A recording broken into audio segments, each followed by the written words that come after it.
मुझे ऑफिस से 6 दिनों तक ठंड वाली छुट्टी मिली। मैं उसी दिन शाम को ट्रेन पकड़कर लखनऊ से फूलपुर अपने घर चला आया। दूसरे दिन नहा धोकर नाश्ता करके मैं गफूर चचा के बरगद के पेड़ की दाहिनी तरफ उनके पतंग वाली लकड़ी की गुमटी के पास पहुंचा तो उसे बंद देख मैंने सोचा कि पता नहीं आज गफूर चचा के पतंग वाली ये गुमटी बंद क्यों है, जबकि ये मौसम तो पतंग खरीदने और उड़ाने का सबसे मुफीद मौसम है।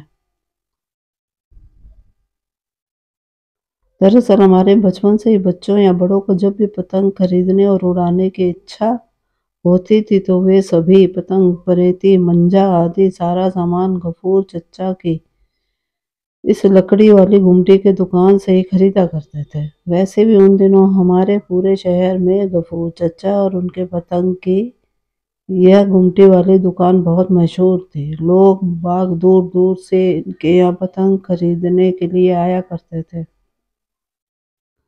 दरअसल इसका एक कारण यह भी था कि वे पतंग बेचने के अलावा पतंग के एक मजे हुए जानकार भी थे। वे पतंग खरीदने वाले अपने ग्राहक को यह पूछ लेते थे कि आप इसे केवल उड़ाने के लिए खरीद रहे हैं या फिर लड़ाने के लिए। फिर ग्राहक जैसा जवाब देता वे उसी तरह की पतंग पकड़ाते थे।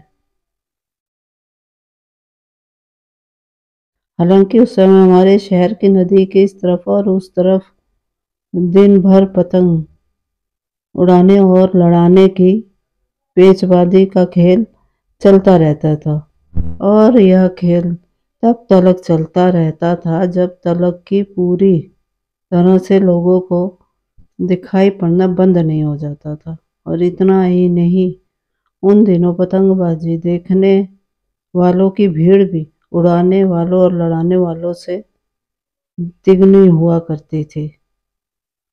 उन सभी पतंगों में अकेले 50% पतंग तो केवल गफूर चचा के इस लकड़ी वाली गुमटी से ही खरीदी होती थी। लेकिन फिर धीरे धीरे एक समय ऐसा भी आया जब आधुनिकता ने हमारे शहर के इस शौक को छीनना और उसे निगलना शुरू कर दिया। फिर मुझे भी लखनऊ में नौकरी मिल गई। मैंने नौकरी मिलने की खुशी में गफूर चचा का भी मुंह मीठा कराया था। उन्होंने मुझे घर के किसी बड़े बुजुर्ग की तरह अपना आशीर्वाद दिया था।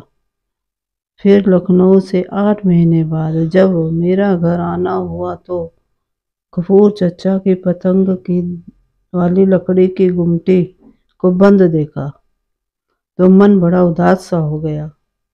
फिर मैंने वहीं बगल में बरगद के पेड़ के नीचे बैठकर आपस में बातें कर रहे लोगों से पूछा कि आखिर आज गफूर चचा ने अपने पतंग की ये गुमटी बंद क्यों कर रखी है। तो उन्होंने सबसे पहले मुझे ऊपर से नीचे तक बहुत ध्यान से देखा तो थोड़ा सा उन्होंने मुझे पहचाना। अरे तुम भी तो उन्हीं से पतंग खरीदा करते थे। हाँ हाँ, दरअसल बेटा गफूर चचा की तबीयत बहुत ही खराब है। शायद वे अब चंद दिनों के ही मेहमान हैं। मेरे मुंह से ओह निकला और मैं फिर गफूर चचा के घर की तरफ चल पड़ा।